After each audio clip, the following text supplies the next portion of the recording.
Toby Keith recently passed away from gastric cancer.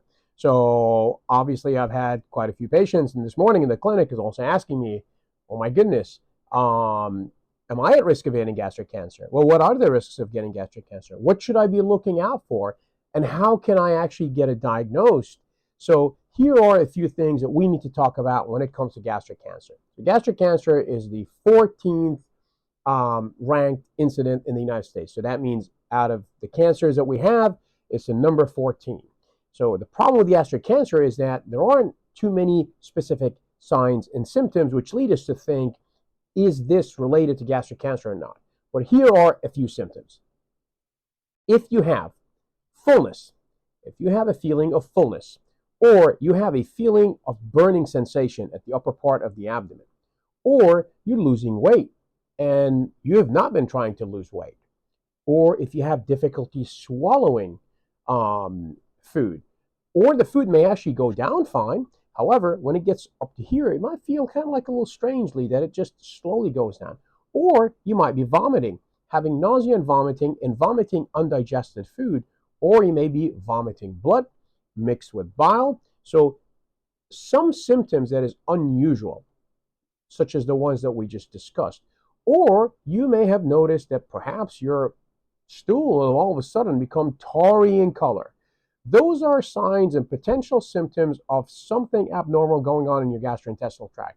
And they may very well be gastric cancer. Maybe an ulcer, but these ulcers can become gastric cancer. So what can you do to try and prevent gastric cancer or decrease your chances of gastric cancer? Well, here is what I call the balance. So for example, here there are symptoms and things that you have control of, and there are other factors that you have no control of. The things that you have no control of, let's start with that because you can't change those, are your genetics, your family history of gastric cancer. If you have one of those inheritable diseases that may lead to gastric cancer. So these you have no control over. Other things, such as your sex. So we know that it's more prevalent in males, and this obviously gets more common as we age. Those two things, again, you have no control over. So there's not much that you can do about that. However, there are several things that you can do that can really decrease your chance of getting gastric cancer. So let's discuss those factors. So what can you do to help you prevent or at least decrease the chances of getting gastric cancer? The 4 important things that you really have to do. Number 1, increase the amount of fruits and vegetables in your diet. People who have higher fruits and vegetables in their diet have a significantly lower risk of gastric cancer. Avoid salted, pickled, smoked, or preserved meats. We know that, for example, gastric cancer is pretty high in the Far East, in Japan and Korea, where they really like their pickled food and they like their food to be actually preserved. And the only way you can preserve, especially raw fish, is by adding quite a lot of these salts that actually have significant bad impact on your stomach. 2 more things. Avoid smoking and excessive alcohol drinking. When you smoke, the smoke not only goes into your lungs, it also goes into your esophagus, and then it makes its way down into your stomach. So literally, that soot, that ash will burn your esophagus, and if it makes its way further down into your stomach, it will actually burn your stomach. Now, you have the protective layer of the esophagus and the stomach being burnt, so it's been scraped off, and now you've got all these chemicals that are actually in those cigarettes, including vaping, including anything. Essentially, you know, what I tell people, probably the cheapest way would be to stick your mouth at the end of your car exhaust pipe. You know, you might as well just do that. Why wouldn't you do that? Because you're going to tell me that is crazy. You know, are you insane? There's all these burnt toxins that are coming into my lungs. That's exactly what you're doing, except it's just a smaller version of it. So you're scraping the walls of your esophagus, scraping the walls of your stomach, and then you've got these chemicals now, after you remove the protective layer of the esophagus and stomach, burning them. Guess what's going to happen?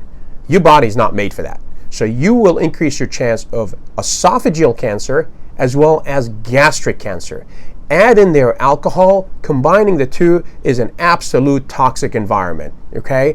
And a lot of people who have esophageal or gastric cancer would be really falling in one of those groups where they're either consuming a very high amount of salted, pickled, smoked, raw food, drinking excessively, and smoking excessively. So those are the 4 things that you can definitely do, and that should drop the risk of gastric cancer quite significantly. So the last question is, how is gastric cancer diagnosed and treated? In summary, the only way to diagnose early gastric cancer, because remember, the most important thing about gastric cancer is you diagnose it early. Because if it's diagnosed very early, what we call in situ or stage 0, or even a possibly stage 1, there is almost a 50% chance of cure. So if you diagnose it later, for example, if you get a CAT scan and it shows this bulky tumor in the stomach and it turns out to be adenocarcinoma, unfortunately, chances are this is fairly advanced disease, and what you will need for that is chemotherapy up front. And in that case, unfortunately, the horse is out of the barn, which basically means those cells were not just located in the stomach, they've actually gone into the lymph nodes and probably have even traveled further into other organs. And that's what we don't want to see. But unfortunately, that's what we see most of the time with gastric cancer.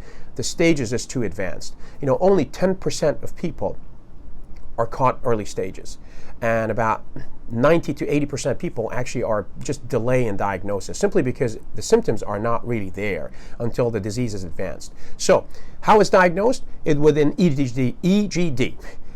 Even the surgeon can't say it. EGD. So and it's basically esophago, gastric, duodenoscopy. That's what those 3 letters stand for, EGD. So the only way is by direct visualization. It's a small camera about the size of my little finger, and you're basically given a little bit of sedation, so you're comfortable. You don't cough. You tolerate that very easy. The procedure is actually fairly quick, between 3 to 5 minutes, unless more advanced stuff needs to be done. But it's fairly quick routine for screening, or if you're suspicious of something like that. And then it has very small forceps. We'll basically take biopsies. If we see anything abnormal in your stomach, then obviously, most certainly a biopsy is taken of that. If you see a polyp, we'll remove the polyp, but we'll also send the polyp for pathology to have a look at it under microscope and make sure there's no malignancy in it. So essentially, the only way of diagnosing gastric cancer early on is through an EGD, direct visualization and biopsy of that tumor. This also includes the esophagus and the stomach, obviously, because that scope goes through all the way from the mouth, all the way through the esophagus, into the stomach, and even a little bit further into a portion of the small intestine. So that's how it's diagnosed. Treatment, it really depends on what stage it is. If it's early on, surgery is curative in a lot of cases, but that's the key early on. If it's advanced, then you definitely will need to have chemotherapy first, and then reevaluated, and then we check and see if surgery is possible. Ultimately, we always would like to see a good response where we can possibly proceed with surgery. And of course, radiation therapy also plays a role, but I'm not going to confuse you where that actually exactly plays a role.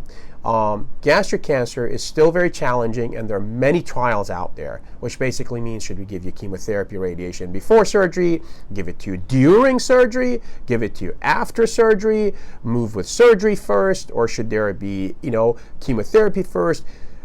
Again, those are questions that we always ask. And to add to that, newer, where we actually look at those tumors as well and test them genetically, because that also gives us other options where we can use some of the immunomodulators, some of the newer medication that actually could target specifically if those tumors have those specific receptors on them. So it's an evolving field.